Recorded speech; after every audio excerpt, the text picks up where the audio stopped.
आज पांचवा दिन। कथा को आगे बढ़ाते हुए गुरुजी ने कहा, अनेक विद्याओं व शक्तियों से संपन्न राजा दशानन ने दिग्विजय करने का निश्चय किया।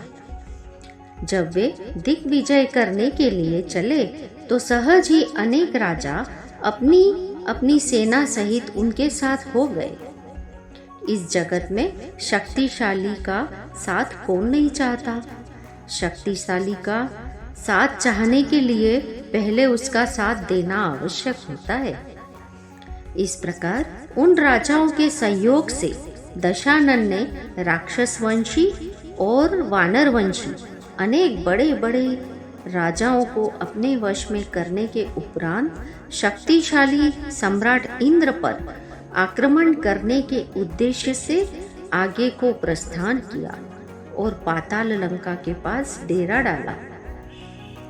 दशानन के बहनोई खरदूषण उस समय पाताल लंका के राजा थे।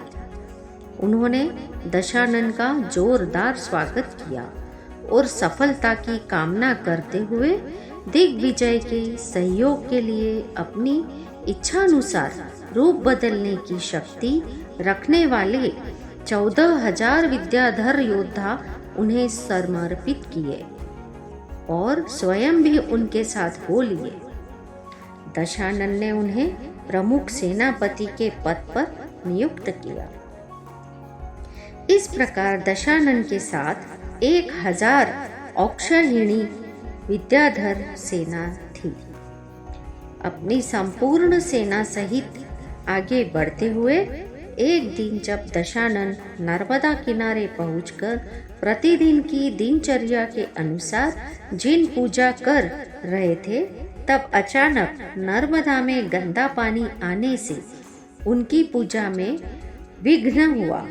कारण जानने पर ज्ञात हुआ कि महिष्मती नगर का राजा सहस्त्र रश्मि अपनी पत्नियों सहित वहां पर जल क्रीड़ा कर रहा है, जिससे जल गंदा होकर आ रहा है।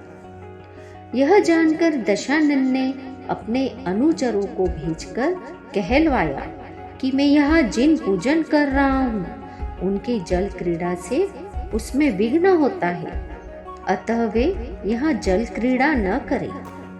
पर शक्ति के गर्व पर चूर सहस्त्र रश्मि ने अज्ञान में किए गए अपने कार्य के लिए खेद व्यक्त करने के स्थान पर रणभेरी ही बजा दी। तब दोनों में घमासान युद्ध हुआ। युद्ध में दशानन की विजय हुई। उन्होंने सहस्त्र रश्मि को जीवित ही पकड़ लिया।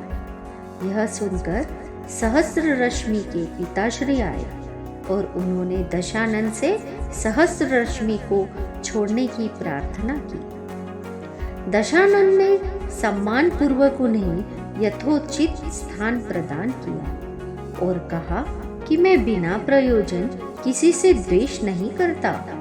मैं अभी अपने पूर्वजों का अपराध करने वाले विद्याधराधिपति राजा इंद्र को वश में करने के लिए निकला हूँ। यदि मैं उद्दंड भूमि गोचरियों को जीतने में समर्थ नहीं हुआ तो अत्यधिक शक्तिशाली अनेक विद्याओं के धारी विद्याधरों को कैसे जीतूंगा।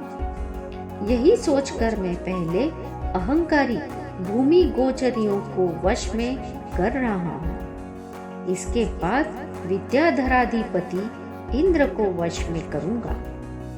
मैंने आपके बेटे सहस्त्र रश्मि को वश में कर लिया है, अतः अब इसे छोड़ना न्यायोचित है। यह कहकर दशानन ने सहस्त्र रश्मि को बंधन मुक्त करते हुए कहा कि आज से तुम मेरे चौथे भाई हो।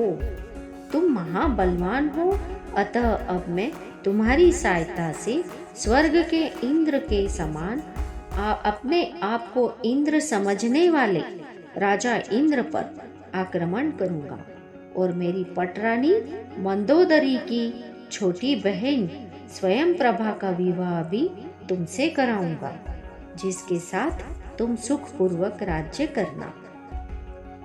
यह सुनकर सहस्त्र रश्मि ने कहा कि आपने मुझे जो सम्मान प्रदान किया वह आप जैसे वीर उदार सम्राट के योग्य ही है, किंतु मैं तो अब अविनाशी पद पाना चाहता हूँ, अतः मुझे इस क्षणिक पद की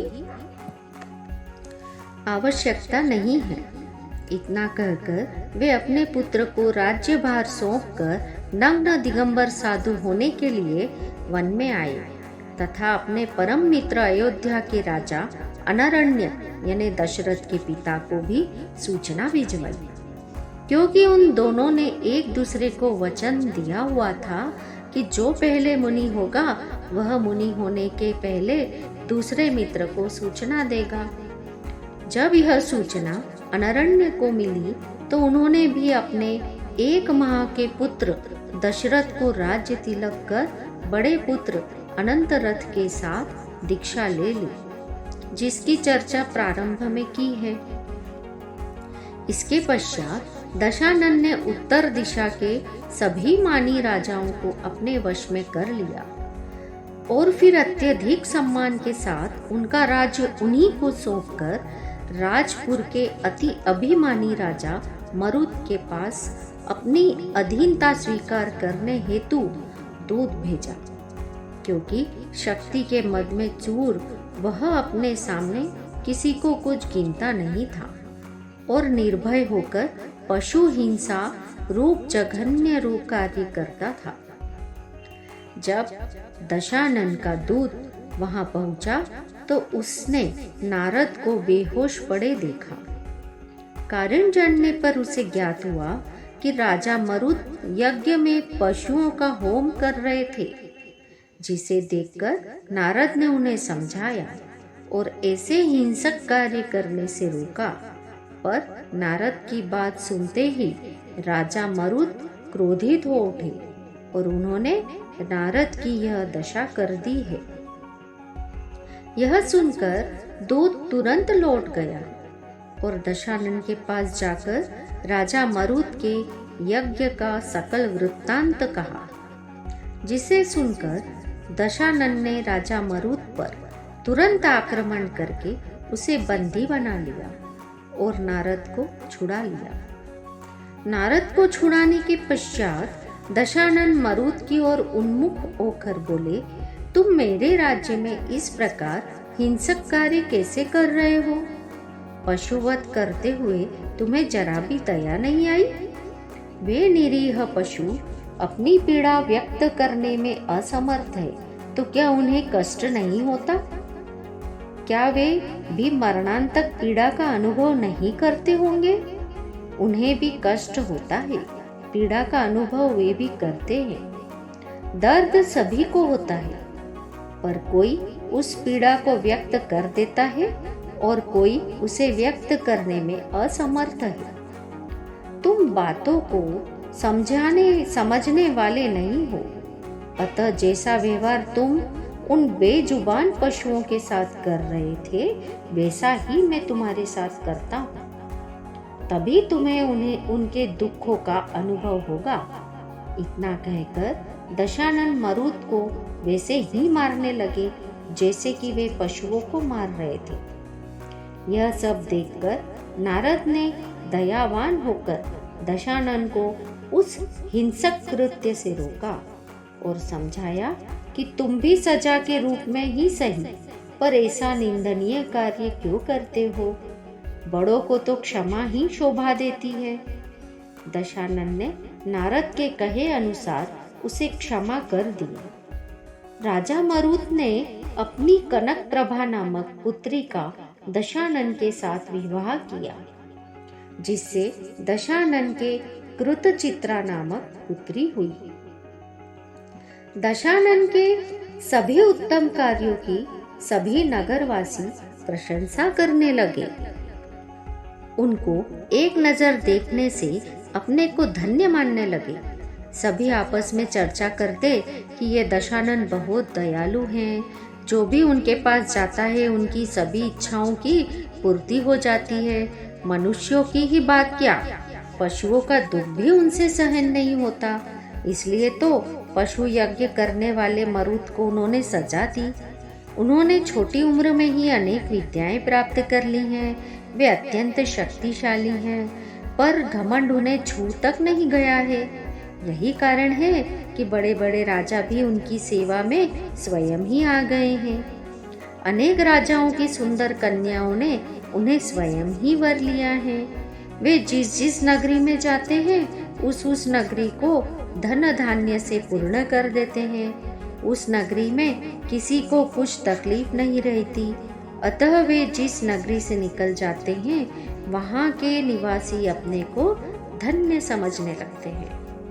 इस प्रकार सर्वत्र सुख शांति बिखेरते हुए सर्व साधन संपन्न दशानन को यद्यपि कहीं कोई कमी नहीं थी, फिर भी अपने दादा माली की मौत के हेतु राजा इंद्र के जीवित रहते उन्हें शांति भी नहीं थी।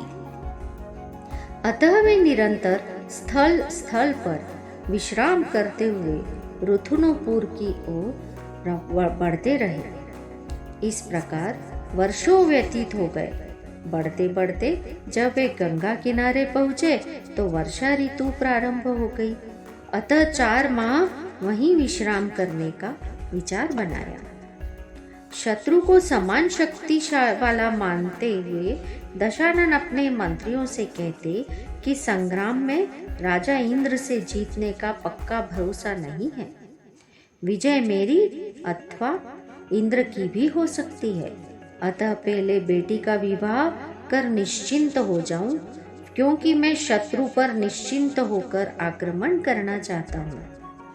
पुत्री कृतचित्रा की शल्य मुझे कमजोर बनाएगी, मेरे बढ़ते कदमों की बेड़ियां बनेगी। यह सुनकर प्रधानमंत्री ने विनय पूर्वक कहा कि आपका सोचना उचित ही है, क्योंकि अपने उद्देश्य की सफलता के लिए आवश्यक है कि उद्देश्य की प्राप्ति की ओर बढ़ते समय हम इतने मजबूत हों कि बीच में आई बाधाएं हमें पथ भ्रष्ट न कर सके, चिंताएं विचलित न कर सके। राजकुमारी कृतचित्रा के विवाह की चर्चा सुनने पर वहां उपस्थित मथुरा नरेश हरिवाहन ने अपने पुत्र का प्रस्ताव सम्राट दशानन के सामने रखा, जिसे सुनकर दशानन ने तुरंत कोई जवाब नहीं दिया और मंत्रियों से एकांत में सलाह ली। सभी मंत्रियों ने एक मत होकर कहा कि राजकुमार मधु आपकी पुत्री के लिए श्रेष्ठ वर हैं। वे विनय संपन्न और पराक्रमी हैं। पूर्व भव की मित्रता के कारण असुरेंद्र द्वारा दिए गए महागुणशाली शूल रत्न के वे स्वामी हैं। यह शूल रत्न कभी व्यर्थ नहीं जाता। यह यदि शत्रु सेना की ओर फेंका जाए तो हजारों शत्रुओं को नष्ट कर स्वामी के हाथ में वापस आ जाता है। अतः इस शूल रत्न को पाकर राजकुमार मधु अजेय हो गए हैं। इस प्रकार मंत्रियों की सम्मति सूचक सलाह पाकर वह राजकुमार मधु को योग्य जानकर दशानन ने गंगा किनारे ही उनका विधिवत विवाह संपन्न किया और बेटी की तरफ से निश्चिंत होकर उन्होंने इंद्र से युद्ध के लिए कूच किया।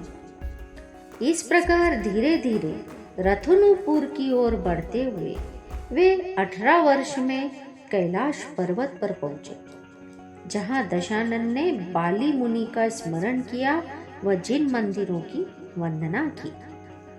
राजा इंद्र को जीतने की इच्छा वाले दशानन को पास में आया जानकर दुर्लंघ्यपुर के लोकपाल नल कुंवर ने राजा इंद्र के पास सूचना भेजी। उस समय इंद्र पांडुक वन की वंदना को जा रहे थे। अतः भक्ति में लवलीन चित्त इंद्र ने शत्रु की ओर ध्यान दिए बिना लोकपाल नल कुंवर को ही नगर की रक्षा का भार सौंप दिया और स्वयं भगवान के दर्शन करने चले गए। नल कुंवर ने अपने राजा की आज्ञानुसार विद्यामयी वज्रशाल नामक कोट बनाया, जिसकी चारों दिशाओं में भयंकर सांप लिपटे हुए थे। शत्रु का प्रवेश उसमें दुर्लभ था। दशानन के गुप्तचरों ने जब इस मायामयी कोट की सूचना दी तो वे उसे तोड़ने के उपाय पर विचार कर ही रहे थे कि नल कुंवर की पत्नी उपारंभा की दासी दशानन के पास स्वामिनी का संदेश लेकर आई। उसने दशानन से कहा कि मेरी स्वामिनी बालपने से ही आप में अनुरागी है, पर अंतराय कर्म के उदय से उन्हें अब तक आपका साथ प्राप्त नहीं हो सका। अब पुण्योदय से आप समीप आ गए हैं, इसलिए दशानन ने बात पूरी सुने बिना ही कान पर हाथ रख लिए और वे बोले, यह तुम कैसी बातें कर रही हैं? यह काम पापमय है। यदि राजा ही ऐसा कार्य करे तो फिर प्रजा को दंडित कैसे करेगा? मैं पर नारी को प्रेम दान देने में असमर्थ हूँ। जिन शासन की आज्ञा है कि पर स्त्री विधवा हो या सधवा हो, वेश्या हो, सर्व ही पर नारी सर्वकाल सर्वथा त्यागने योग्य है। तभी विभीषण बीच में ही बात काटते हुए बोले, भैया इधर 1 मिनट मेरी बात सुनो। उन्होंने कान में फुसफुसा कर कहा कि राजाओं को साम दाम दंड भेद नीति से व्यवहार करना चाहिए। अतः इस समय नल कुंवर की पत्नी का प्रस्ताव मत ठुकराइए, क्योंकि यदि नल कुंवर की पत्नी आपके वश में हो गई तो वह हमें कोट को भेदने का उपाय अवश्य बताएगी, जिससे हमारी विजय का मार्ग प्रशस्त होगा। समझदार को इशारा ही काफी होता है। इस सूक्ति के अनुसार राज विद्या में निपुण दशानन ने तुरंत ही पेतरा बदला और दूती विचित्रमाला के से कहा कि यद्यपि पर स्त्री की कामना अनुचित है, तथापि दुखियों के दुखों को दूर करना राजा का परम कर्तव्य है। अतः हम तुम्हारी स्वामिनी का प्रस्ताव स्वीकार करते हैं। अब तुम जाओ और उन्हें शीघ्र यहाँ ले आओ। रानी को तो इसका इंतजार था ही। वांछित सूचना मिलने पर वह पलक झपकते ही दशानन के समीप पहुंच गई और दशानन से अपनी विवाह की अभिलाषा प्रकट की। तो दशानन ने कहा कि मेरी इच्छा तो तुम्हारे साथ सुखपूर्वक रहने की है। यहाँ इस जंगल में क्या आनंद आएगा? अतः यदि मेरा नगर प्रवेश संभव हो तो बताओ। दशानन के साथ रहने की कल्पना में डूबी रानी ने प्रसन्न होकर तुरंत ही आशालिका नामक विद्या दशानन को प्रदान की एवं अनेक दिव्य अस्त्र भी दिए। आशालिका विद्या से तुरंत ही मायामयी कोट को तोड़कर दशानन ने नगर में प्रवेश किया और विभीषण ने नल कुंवर को जीवित पकड़ लिया।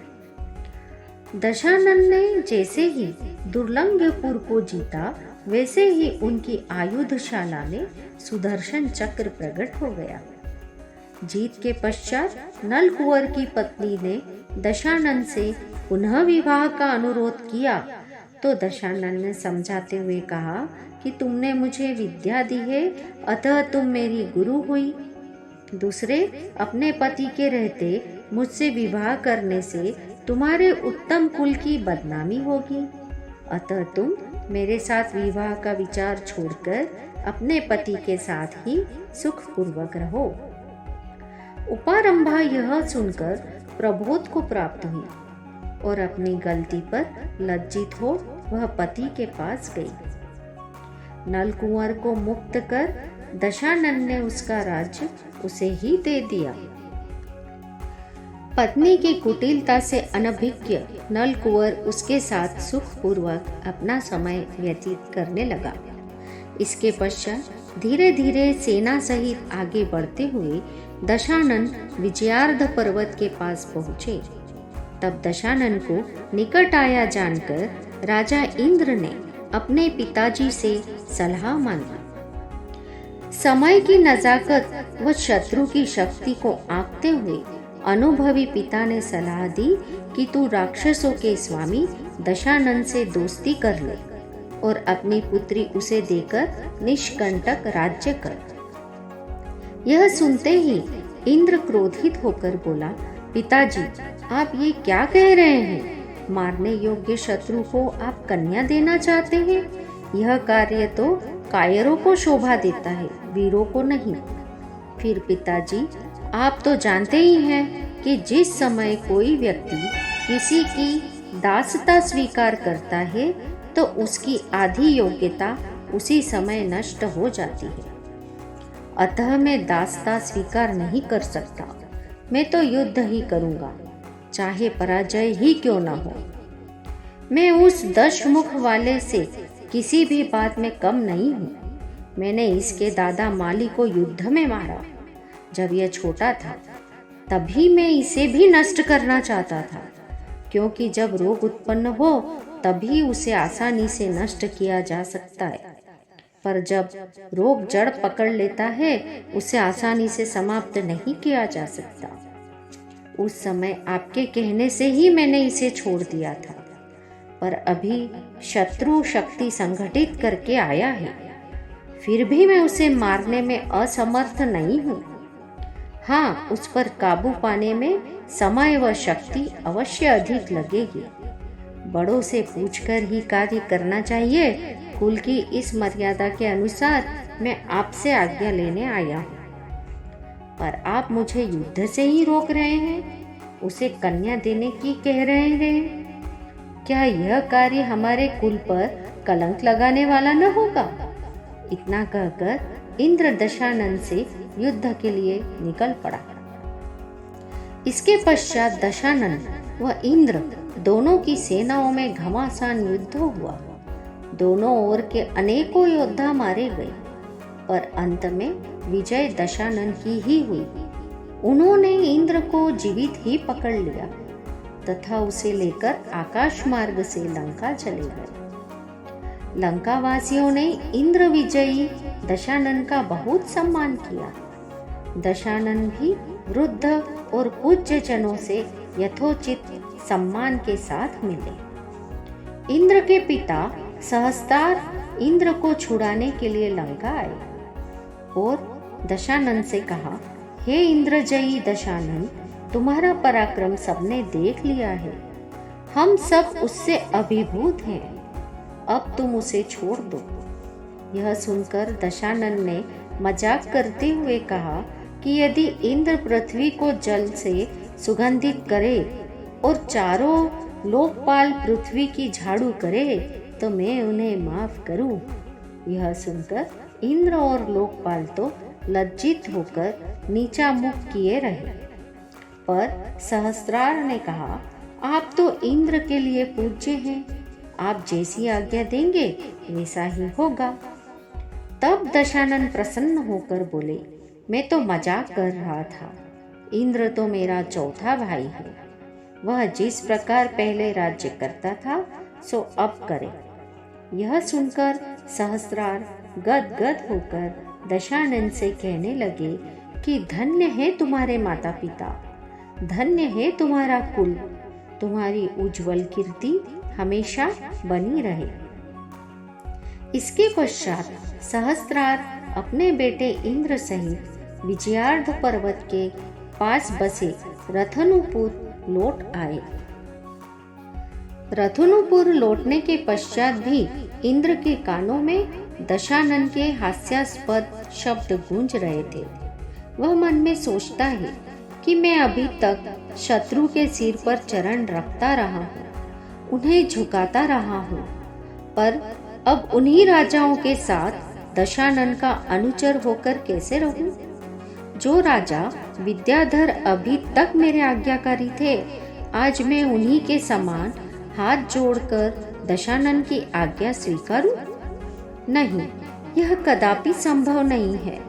मैं तो अब ऐसे पद की प्राप्ति करूंगा जहां हारने का प्रश्न ही नहीं उठता, जहां कोई दास अनुचर नहीं होता। दशानन मेरा शत्रु नहीं, अपितु महामित्र बनकर आया।